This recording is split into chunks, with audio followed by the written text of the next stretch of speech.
Oke, rekan-rekan sekalian, terima kasih ya buat yang sudah hadir mendengarkan. Saya sangat berterima kasih, appreciate pada rekan-rekan atas waktunya. Seperti yang saya ungkapkan bahwa Sales Mentor Club diperuntukkan untuk rekan-rekan sales yang ingin ya menjadi mentor sebenarnya ya, tetapi tidak menutup kemungkinan bagi rekan-rekan yang ingin hanya mendengarkan saja apa yang kita pikirkan di dalam proses penjualan. Dan kita tahu bahwa 2024 di depan mata dan ada tren tertentu yang barangkali harus kita sikapi, maka saya berinisiatif untuk mengadakan sales mentor terakhir kita di 2023 ini membahas mengenai sales trend. Dan kalau kita memperhatikan sales trend, sebenarnya banyak sekali sales trend yang saya lihat ya di apa di banyak report ya yang ada ya. Tetapi saya mengambil yang penting-penting bagi kita. Tentunya ada hal yang sangat makro sekali, tapi ada hal-hal yang mikro tentunya. Dan jadi kita seperti kita ketahui bahwa sebenarnya di 2024 itu ya masa-masa transisi ya, kita tahu ada political ya, jadi ada pemilu dan nanti ada ya pergantian kepemimpinan nasional. Dan kita tahu bahwa hari ini hingar-bingarnya sudah mulai muncul walaupun tidak terlalu intensif seperti pemilu yang terdahulu. Tetapi ya saya percaya sekali bahwa kontestasinya itu memang nanti sengit sekali ya, karena kenapa? Karena memang eh, proses ya pergantian kepemimpinan tentunya sangat sangat bergantung dengan visi misi. Nah, dan jadi kalau kalau nanti kita lihat kepada sales trend, saya sangat percaya sekali ya bahwa misalnya contoh e-commerce gitu ya. E-commerce itu akan segera transformasi menjadi social commerce. Kenapa demikian? Karena walaupun e-commerce ya artinya ada aturannya seperti itu, dan kita tahu bahwa TikTok Shop sempat ditutup gara-gara social commerce. Tetapi kita perhatikan bahwa TikTok Shop tidak kemudian serta-merta kemudian mati begitu saja. Ya, kemudian dia berjuang dan akhirnya eh, kita lihat bahwa dia kemudian bergabung dengan Tokopedia di dalam konteks shop melalui video pendek ini. Dan kita tahu bahwa social commerce sangat powerful, bukan? Nah, jadi ini nanti akan menjadi model utama daripada e-commerce di masa yang akan datang. Artinya implikasinya adalah nanti suatu ketika kita bisa melihat ya bahwa semua keterampilan di dalam sosial media akan bertumpu atau berpusat kepada video. Jadi rekan sekalian, kemampuan membuat video pendek, kemampuan untuk editing video, kemampuan untuk kemudian mengambil bagian-bagian yang penting dari sebuah video akan menjadi sangat penting gitu ya. Makanya kenapa saya sangat mendorong pada rekan-rekan sekalian untuk melihat ya video itu sebagai salah satu sarana utama Anda untuk berkomunikasi di tahun 2024. Jadi 2024 itu saya sangat melihat bahwa kemampuan video pendek atau panjang itu akan menjadi kekuatan ya, kekuatan ekonomi di dalam commerce. Makanya saya melihat perkembangan daripada sosial media gitu ya. Kita melihat bahwa sekarang generasi Z dan Alpha itu makin otentik, betul nggak? Mereka tuh mencari konten-konten yang otentik, ya, konten-konten yang tidak dipengaruhi oleh influencer yang hanya mementingkan uang ya, dan kemudian dibayar, kemudian mengatakan hal-hal indah. Kita tahu bahwa sekarang generasi Z dan Alpha benar-benar mencari konten yang mereka bisa lihat sebagai konten yang memberikan manfaat kepada mereka. Makanya kalau rekan-rekan perhatikan gitu ya, generasi Z dan Alpha ini akan sebentar lagi, mungkin 5 tahun lagi akan menjadi ya salah satu tulang punggung ekonomi juga gitu ya. Sekarang kan generasi Z sudah 22 tahun, 5 tahun lagi 27 gitu ya, dan tentunya dengan umur seperti itu, demographic dividend kita besar sekali, bukan? Sehingga diam-diam Meta Group ya, Facebook, kemudian WhatsApp dan Instagram, itu sekarang mereka kemudian diam-diam minta pemerintah Indonesia untuk memperbolehkan mereka melakukan social commerce yang hari ini mungkin kontroversial. Tetapi saya pikir karena ada faktor-faktor lain sehingga menyebabkan TikTok Shop menjadi sangat kontroversial. Tetapi secara model bisnis, TikTok Shop itu atau Instagram Shop Reel nanti itu akan menjadi tulang punggung ekonomi sebenarnya. Nah, terbukti bahwa semua daya beli turun, tetapi e-commerce kita naik 600-an sekian triliun. Jadi dengan aspek seperti ini, maka saya bisa katakan bahwa kemampuan Anda sebagai seorang sales di dalam membuat video pendek atau panjang, baik dengan konsep maupun tidak dengan konsep, artinya candid, gitu ya, sangat mungkin itu akan menjadi tumpuan Anda di dalam berjualan. Jadi saya mendesak rekan-rekan sekali untuk belajar, ya, meningkatkan kemampuan membuat video dan belajar untuk kemudian membuat satu storytelling yang baik sekali agar video ini menjadi sesuatu yang berguna. Dan ingat bahwa customer centric ya, jangan jangan cuma produk centric. Saya masih melihat banyak sekali rekan-rekan yang bertanya mengenai perang harga. Padahal kalau Anda bermain dengan storytelling, kemungkinan perang harga bisa Anda hindari sebenarnya. Ya, tetapi bagaimana dengan produk-produk generik? Jangan khawatir, semua produk generik itu bisa dibuatkan satu positioning yang baik, dan sehingga dengan positioning yang baik itu customer akan mencari Anda, ya, dan tentunya ya harga menjadi pilihan atau kriteria yang tidak menjadi selalu satu yang penting sebenarnya nanti, oleh karena kemampuan kita memberikan storytelling yang kuat gitu ya, itu akan membantu penjualan. Nah, apakah ada contoh-contoh ya berkaitan dengan storytelling, video pendek, dan kemudian berhasil seperti itu? Banyak sekali, rekan sekalian, banyak sekali video-video yang bisa memberikan kontribusi yang sangat besar dan tidak perlu ya kan kemudian eh, apa eh, kemudian tidak perlu kemudian perang harga begitu ya, perang harga. Jadi seperti yang kalau rekan-rekan perhatikan misalnya handphone gitu ya. Handphone itu sebenarnya kalau kita perhatikan, kalau tidak ada konsep storytelling, sebenarnya mereka bisa bisa saja perang harga. Tetapi kita tahu ya dalam kasus-kasus perang harga tidak ada satupun diuntungkan ya. Ya, suatu ketika di Amerika itu AT&T melihat itu ya, di malam hari itu penjualan itu turun gitu ya, penggunaan capacity ya, telepon ke internasional di malam hari itu kok turun ya, artinya kapasitinya gede tapi pemakaian kecil. Sehingga ada peluang bagi AT&T kemudian untuk membuat ini menjadi sesuatu yang besar. Dengan cara apa? Main harga gitu ya. Jadi dari yang sekian dolar semenit kemudian dia turunkan jadi cuma 70 sen misalnya. Dan itu menyebabkan terjadi ledakan memang. Kenapa? Karena tadinya mungkin 1 menit $3, kemudian tiba-tiba turun jadi 75 sen misalnya. Itu kemudian bisa membuat ledakan. Tetapi ledakan ini diperhatikan oleh kompetitor. Jadi Sprint misalnya, kemudian MCI, sama-sama kemudian menurunkan harga juga. Dan apa yang terjadi? Tiga perusahaan ini tidak dapat untung apa-apa. Sehingga rekan-rekan sekalian akhirnya mereka sepakat balik lagi ke harga semula dan kemudian bersepakat tidak perang harga, tetapi perang value. Nah, rekan sekalian, social commerce menurut saya eh, mestinya ya tidak tidak tidak dalam konteks perang harga mestinya. Karena perang harga itu memang sesuatu yang kita sebut the last resort. Ya, jadi kalau Anda kekurangan uang, Anda kemudian kekurangan omset, biasanya kekurangan omset itu ya kekurangan daripada sales target itu.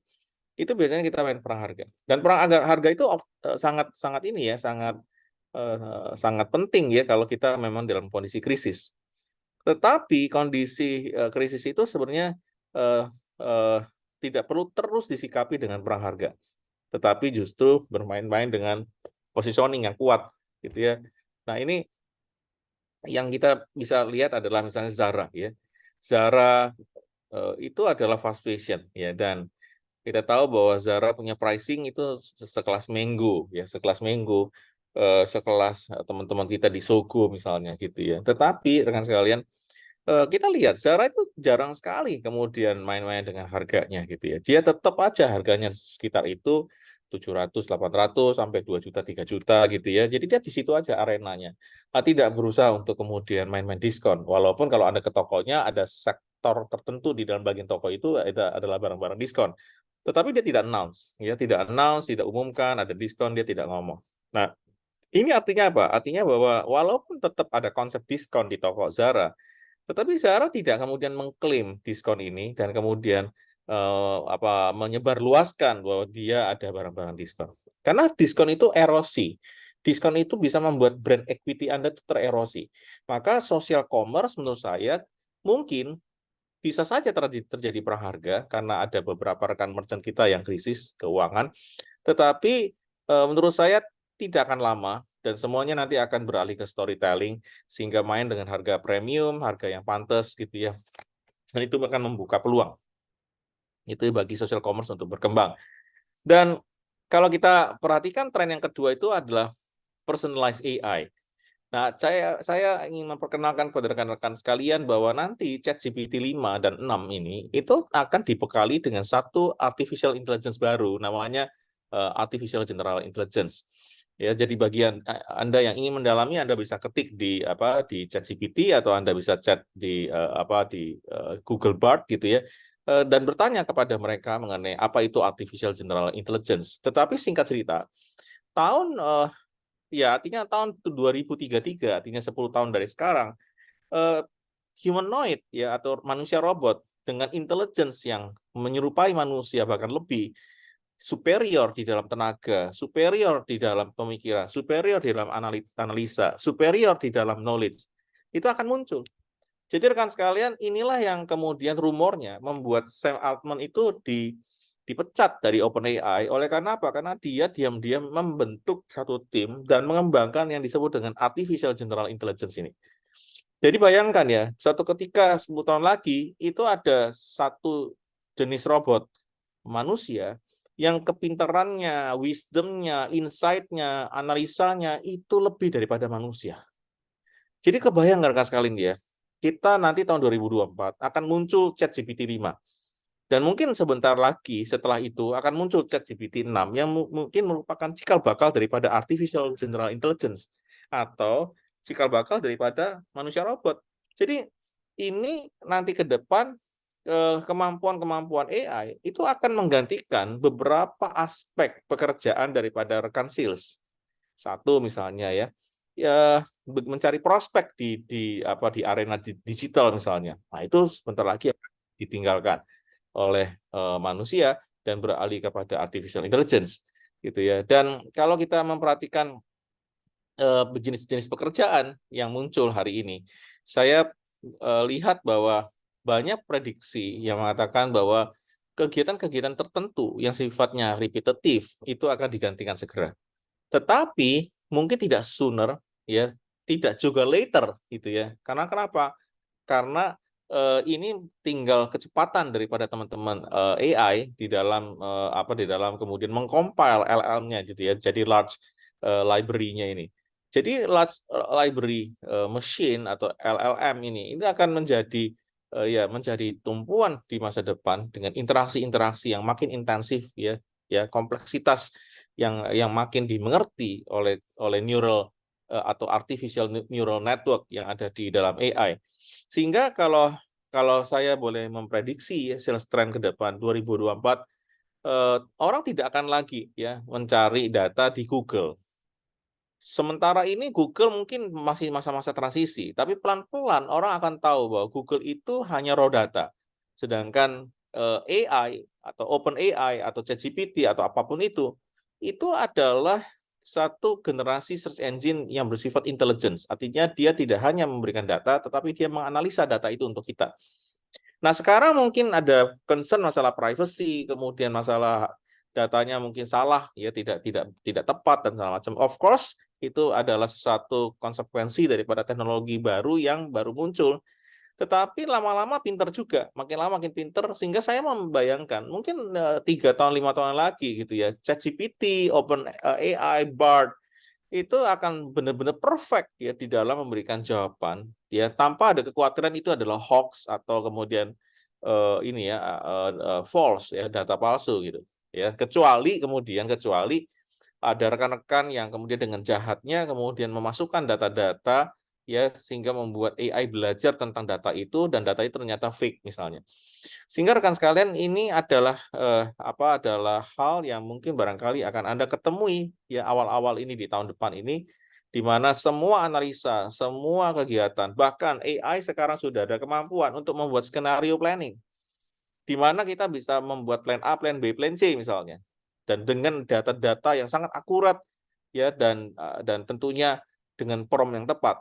Sehingga rekan sekalian, artificial intelligence akan menjadi tumpuan. Tetapi ditambah general ini atau AGI itu membuat akhirnya kita harus siap-siap ya menghadapi rekan robot yang barangkali ya punya kemampuan 10 kali lipat daripada manusia biasa. Ya dari kepintaran, dari teknologi, dari tenaga, ya dari macam-macam gitu ya. Sehingga artinya kita harus berhati-hati dan Anda sebagai orang sales juga harus mulai memperhatikan gitu ya bahwa Anda mungkin perlu reskilling ya, perlu upskilling. Makanya nanti habis ini saya akan menjelaskan bonus sedikit mengenai bagaimana kita meningkatkan sales karir kita ya jika Anda ingin berkarir sebagai orang sales dalam menghadapi situasi masa depan yang seperti itu gitu ya. Nah, tren yang ketiga itu adalah influencer gitu ya. Kenapa saya sebut influencer ini sebagai tren? Karena personal branding itu sekarang makin nyata. Itu adalah aset yang sangat berharga sekali. Nah, saya menganjurkan rekan-rekan untuk sudah mulai memikirkan bagaimana caranya Anda itu menjadi ya artinya menjadi personal brand yang kuat untuk bidang Anda gitu ya. Dan itu harus dimulai dari sekarang. Anda tidak boleh tunda-tunda. Tahun 2024 adalah tahun di mana sangat kritikal sekali. Jika Anda tidak punya personal brand, maka Anda tidak akan bisa menguasai pasar. Prospek tidak akan mendekati Anda kalau Anda tidak punya kemampuan yang menonjolkan diri. Jadi rekan sekalian, kemampuan-kemampuan personal branding sekarang sangat terbantukan dengan adanya OpenAI, kemudian ada Midjourney gitu ya, ada macam-macam ya alat-alat AI yang terus tumbuh setiap harinya, memberikan apa ya, memberikan kemampuan yang sangat dahsyat ya, teks ke gambar, gambar ke teks, ya kan, gambar ke gambar, ya, waduh, ada cloning, ada apa kita sebutnya recording suara gitu ya. Ya, jadi suaranya dibuat sama mirip gitu ya dengan tokoh-tokoh tertentu. Jadi ini sebenarnya peranan daripada influencer itu dan personal brand adalah aset yang sangat berharga. Nah, sudahkah Anda kemudian bermain-main dengan personal branding? Kalau belum, ayo belajar ya. Kalau ada yang ingin berminat tuh saya bahas tentang personal brand, yuk kasih tahu saya nanti saya buat kelasnya.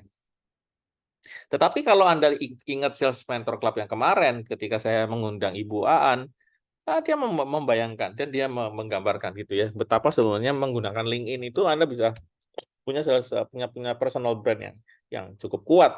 Kalau Anda kemudian menggunakan ya aspek-aspek yang memang dikuasai atau menjadi kekuatan daripada LinkedIn, newsletter, kemudian artikel, kemudian LinkedIn Ads gitu ya, kemudian Premium Ads, kemudian membership premium gitu ya, banyak sekali aspek ya yang bisa diraih, direngkuh untuk kemudian Anda pakai sebagai personal brand atau aset itu. Jadi personal brand itu kalau di Instagram ya bayangannya adalah influencer gitu ya. Makanya influencer yang otentik. Sekali lagi ingat, generasi Z adalah generasi yang ingin melihat otentisitas ya, tidak melihat kepada gambaran-gambaran palsu ya. Sehingga influencer-influencer yang hanya menerima duit, kemudian hanya bicara mengenai hal-hal bagus dari produk yang dia review, akan segera ditinggalkan oleh generasi-generasi ini. Jadi kan sekalian, ini adalah tren daripada tahun 2024. Jadi influencer akan tetap menjadi industri yang sangat kuat, ya, dan hari ini sudah ada 40 juta content creators atau influencers, tetapi menurut saya kekuatannya masih sangat dahsyat. Nah, yang ketiga sebenarnya pelajaran daripada 2023, akhirnya kita menyadari sekali bahwa apa? Bahwa pendapatan kalau bisa itu tidak fluktuatif. Pendapatan itu kalau bisa itu mantap, steady ya. Jadi tidak bergerak-gerak. Sehingga saya memprediksi 2024 model daripada subscription model atau model berlangganan atau kita sebut sebagai fixed income ini akan menjadi tren menurut saya. Oleh kenapa? Karena orang sekarang tidak mau lagi resiko gonjang-ganjing, kadang-kadang tidak pernah diprediksi ya gitu ya terjadi gonjang-ganjing sehingga merugikan pemilik brand. Jadi artinya bahwa pendekatan daripada Netflix misalnya itu menjadi satu pelajaran yang sangat penting ya bagi rekan-rekan sekalian. Jadi kalau rekan-rekan sekalian ingin ya mempunyai kemampuan atau daya tahan eh, terhadap perekonomian ya yang katanya kita 4,5 walaupun hari ini kelihatannya kayak lesu daya belinya gitu ya. Tetapi subscription model atau fixed income akan menjadi tren yang sangat-sangat penting di masa-masa yang akan datang.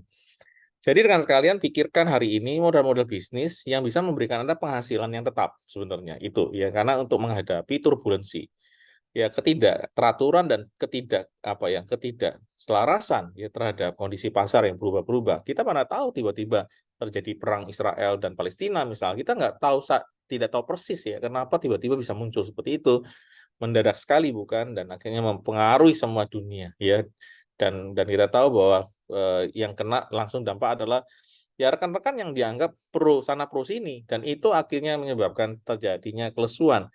Padahal kalau kita bisa menggunakan subscription model ini, subscription model ini akan membantu kita untuk mendapatkan income yang tetap. Nah, tren yang kelima adalah lupakanlah sudah ya bikin undian-undian berhadiah misalnya. Orang sudah tahu persis bahwa sekarang hadiah itu ya harusnya langsung. Jadi tidak bisa hadiah itu sesuatu yang sifatnya menunggu, diundi gitu ya. Rekan sekalian, hari ini instant gratification menjadi sangat penting. Maka saya anjurkan rekan-rekan ketika Anda membuat promosi satu produk gitu ya atau jasa, Anda pikirkan hadiah langsungnya apa.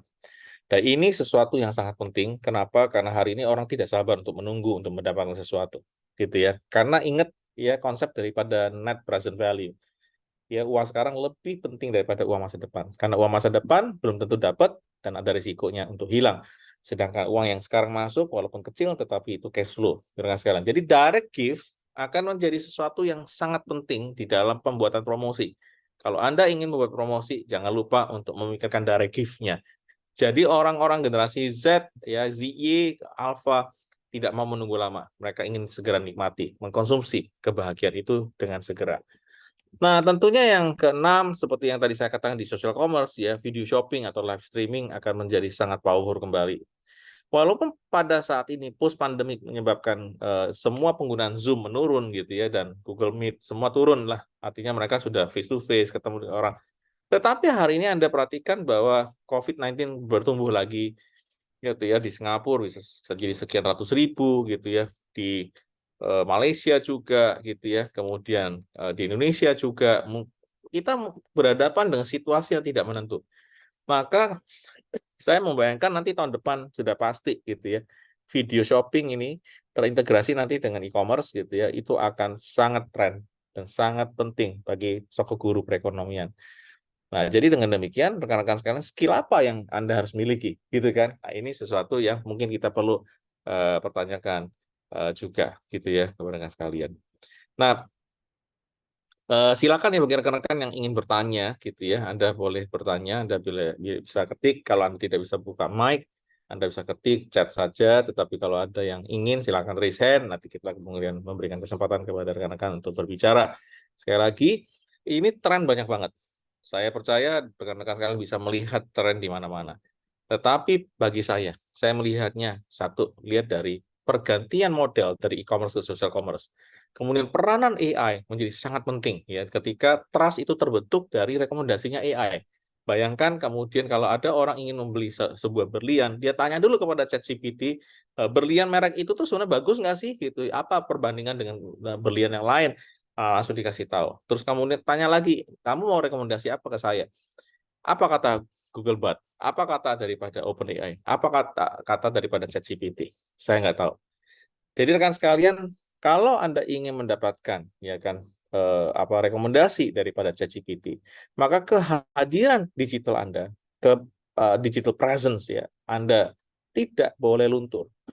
Tidak boleh luntur. Kalau Anda luntur, maka Anda akan kehilangan potensi direkomendasi oleh sosok yang namanya artificial intelligence yang general ini. Jadi hati-hati sekali rekan sekalian kalau Anda ingin kemudian melihat ini sebagai sesuatu yang artinya mungkin ya ada yang merasa kayak aduh terlalu jauh bagi saya gitu. Tetapi percayalah bahwa semua ini akan makin dekat, gitu ya. Oleh karena Bill Gates setiap kali dia selalu mengingatkan bahwa AI akan segera menjadi raja ya di dalam bidang-bidang tertentu, bahkan bisa menjadi raja dunia. Oleh karena apa? Karena kemampuan daripada intelijensinya berpuluh-puluh kali lipat daripada manusia. Oke, rekan sekalian, itu tren. Rekan sekalian, jadi saya ingin mengangkat tren kepada rekan sekalian agar rekan-rekan bisa memahami gitu ya betapa sebenarnya pentingnya Anda mengakui kemampuan daripada teknologi itu dan kemudian mengutilize ya, menggunakan ya kekuatan daripada teknologi itu untuk kepentingan Anda. Nah, saya ingin juga menyampaikan mengenai eh, mengenai konteks daripada bagaimana sih karir di dunia sales di tahun 2024. Menurut saya, rekan-rekan sekalian, balik-balik ya, saya selalu bicara mengenai apa? Mengenai primary goal. Bicara mengenai goal utama Anda, passion Anda, gitu ya. Bagaimana existing skills Anda itu bisa contribute dan area-area apa yang Anda perlu improve, gitu ya. Nah, ini semuanya perlu dilakukan brainstorming. Jadi brainstorming ini membantu kita untuk naik kelas sebenarnya. Ya, jadi ini adalah bonus yang saya janjikan kepada rekan-rekan sekalian berkaitan dengan sales naik kelas. Maka kalau kita jadi orang sales, kita bisa bertanya seperti ini. What am I passionate about? Apa yang saya passion ya? Apa yang saya inginkan ya sebenarnya? Kemudian mungkin kita bisa bertanya tentang mimpi kita gitu ya, atau background dan skill kita. Dan apa yang bisa kita improve? Dan apa yang kita bisa develop skill itu? Atau ada sesuatu yang kita barangkali kita hold gitu ya, kita pegang benar-benar. Keahlian ini keahlian yang punya kamu beneran. Nah, sehingga rekan sekalian dengan brainstorming ini dengan temanmu, dengan rekan-rekan, tentunya temanmu yang ya punya wawasan yang lebih luas daripada kamu. Jangan kata Warren Buffett, kalau bisa jangan bergaul sama orang yang biasa-biasa saja atau malah di bawah kamu. Kamu harus bergaul sama orang yang lebih hebat lagi. Jadi rekan sekalian, kesempatan-kesempatan seperti ini penting banget bagi rekan-rekan untuk mulai melihat kembali apa sih goal utama saya sebagai orang sales. Dan apa yang bisa saya lakukan di dalam memenuhi skill saya yang baru itu, menghadapi situasi yang baru yang tadi saya sebutkan sebagai sales trend. Sehingga rekan sekalian dengan bertanya hal-hal ini gitu ya, brainstorm ini, kita akan dapatin banyak hal yang tentunya akan mencelikkan mata kita, membukakan mata kita untuk kemudian mau ya kemudian reskilling, upskilling rekan sekalian gitu ya, untuk menghadapi situasi yang seperti itu di masa depan. Setelah itu tentu kita perlu gather feedback. Feedback ini perlu dikumpulkan dari mentor, dari peers, dari superiors gitu ya, dari atasan. Ya akan membantu kita untuk menemukan sebenarnya karir kita itu sebenarnya mau kemana gitu ya. Kadang-kadang ada orang sales yang karirnya tiba-tiba dibelokkan ke HR, dibelokkan ke marketing. Silakan. Tetapi rekan sekalian dengan melihat kekuatan kita gitu ya dan kemudian membagikan insight ya atau dibagikan insight tentang growth and development areas, kita akan bisa mendapatkan satu bentuk positioning yang tepat gitu ya dan ya tentu positioning tidak mestinya tidak terlalu berubah terlalu cepat gitu ya, tetapi paling tidak ini membantu kita untuk melihat apakah positioning yang ada yang kita pelajari hari ini, yang kita punya hari ini masih relevan or not gitu ya. Karena pergerakan daripada pasar yang dinamikanya luar biasa. Nah, sehingga saya kemudian melihat bahwa mengumpulkan feedback ini adalah salah satu ciri super salesman yang baik sekali. Nah, sehingga dengan demikian, setelah kita semua dapat, kita bisa map up nih. Ya, kita bisa bikin petanya. Ya, kita ambil pensil, kita ambil kertas, kemudian kita coba write it down. Bikin seriesnya. Ya, apa yang bisa diseriskan, kita buatin, jalurnya kemana, kita buatin, yang komprehensif sekalian. Sehingga update. Sehingga kemudian Anda bisa kemudian meningkatkan kemampuan untuk menghadapi disrupsi industri. Jadi rekan sekalian, saya ada beberapa contoh ya yang bisa kita lakukan ya di dalam karir atau pengembangan karir sebagai seorang sales. Pertama adalah career goals gitu ya. Jadi kita perlu identify your passion and interest katanya gitu. Jadi Anda harus bisa mengidentifikasi ya apa yang menjadi hasratmu, apa yang menjadi interestmu. Nah, di situ dikasih contoh ya berkaitan dengan seorang dengan passion menggunakan teknologi seperti AI dan chatbot gitu ya. Nah, sehingga dia ingin banget menggunakan teknologi ini untuk transfer customer experience. Jadi rekan sekalian, identify your passion and interest itu merupakan satu langkah yang sangat penting kalau Anda ingin naik kelas. Yang kedua adalah imagine your ideal scenario, bikin plan A, plan B, plan C, what if, what next. Sehingga dengan demikian kita bisa kemudian mengungkapkan bahwa kemampuan di dalam imajinasi kita membuat skenario plan A, plan B, plan C itu sebenarnya didasari oleh apa? Dari cara pandang yang sebenarnya sangat komprehensif. Sehingga kita bisa tahu ada A, B, C. Nah, ini tentunya sangat penting. Dan yang lebih penting lagi adalah be bold and ambitious. Artinya, kita harus menempatkan diri sebagai orang yang berlayar dan kemudian kita menghadapi satu dilema dan akhirnya dilema itu membutuhkan sebuah ya keberanian dan ambisius seperti itu yang kemudian bisa mematahkan segala tantangan di depan mata. Jadi sekarang rekan-rekan sekalian, career goals ini menjadi sangat penting ya. Jadi mulai dari hari ini tolong pikirkan tentang career goals Anda gitu ya. Dan tentunya setelah itu tentu kita harus menajamkan skill kita, bukan? Karena ada skill yang ada di tangan kita itu sudah obsolete, sudah tidak bagus lagi atau tidak relevan untuk masa depan. Kita harus cari new kind of skills, gitu ya. Apakah itu project management, leadership, marketing analytics, financial analysis, understanding customer behavior, silakan kan sekalian, gitu ya. Jadi dengan kemampuan skill yang seperti ini gitu ya, Anda bisa lihat gitu ya bahwa Anda harus menguasai misalnya presentation skill, negotiation skill, strategic planning, leading multiple function and organization, strategic and management, consumer neuroscience misalnya.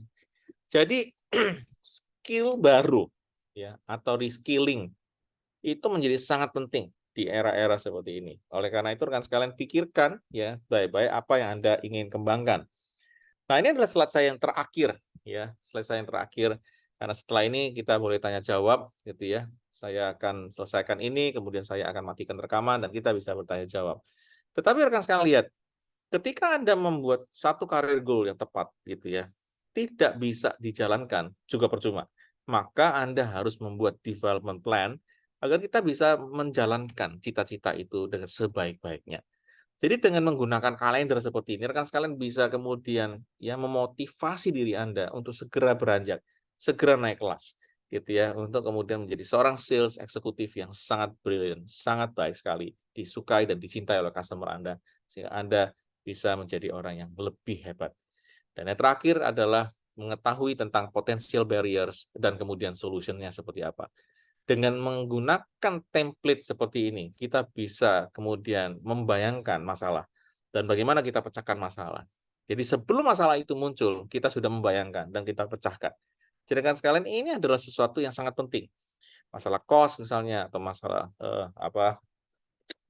pindah tim barangkali atau berkaitan dengan family situation ya, situasi keluarga atau terjadi pemecatan misalnya. Nah, ini semuanya adalah potential barriers yang perlu dipikirkan agar kita bisa dapat solusi. Jadi rekan-rekan sekalian, dengan memahami tentang career goals, kemudian ya kita juga memahami tentang bagaimana kita bisa melihat tren itu ya, kemudian memakai tren itu untuk kita naik kelas ya dengan analisa-analisa yang tentunya akurat seperti itu ya, analisa-analisa yang baik dengan data-data yang baik juga. Maka dengan demikian kita bisa mendapatkan solusi. Nah, solusi inilah yang kemudian kita nantikan di arena pelajaran tentang sales mentor ini agar kita bisa menjadi mentor yang baik tentunya. Jadi rekan sekalian, saya mendorong rekan-rekan untuk nanti melihat lagi video ini 1 minggu dari sekarang dan agar kita bisa mencernanya dan barangkali jikalau rekan-rekan ada pertanyaan silakan Anda ajukan sekarang juga karena saya sudah selesai ya dan mari kita nanti belajar bareng-bareng. Jadi rekan-rekan sekalian izin saya matikan rekaman agar kita bisa bareng-bareng bisa belajar melalui tanya jawab.